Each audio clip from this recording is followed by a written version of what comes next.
Des scènes de panique et de chaos ce jeudi dans le centre de Beyrouth, transformé en véritable zone de guerre après une manifestation contre le juge en charge de l'enquête sur l'explosion dévastatrice d'août 2020.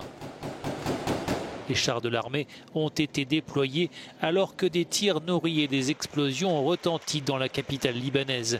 Le Hezbollah et son allié chiite Amal, organisateur de la manifestation, ont accusé des snipers postés sur les toits des immeubles d'avoir tiré sur des manifestants.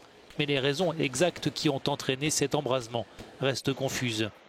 Ces violences ont fait au moins 6 morts et une trentaine de blessés.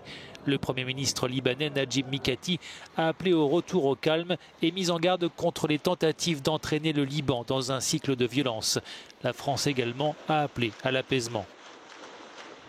Un peu plus tôt, des partisans du mouvement chiite Hezbollah et Amal s'étaient rassemblés devant le palais de justice. Cible de leur colère, le juge Tarek Bitar qui tente de déterminer les responsabilités dans l'explosion du port de Beyrouth. Son enquête vise notamment 2 ex-ministres du mouvement Amal. Le 4 août 2020, le port de Beyrouth avait été le théâtre d'une puissante déflagration causée par le stockage d'énormes quantités de nitrate d'ammonium sans mesure de précaution. Bilan au moins 214 morts, plus de 6500 blessés et des quartiers dévastés.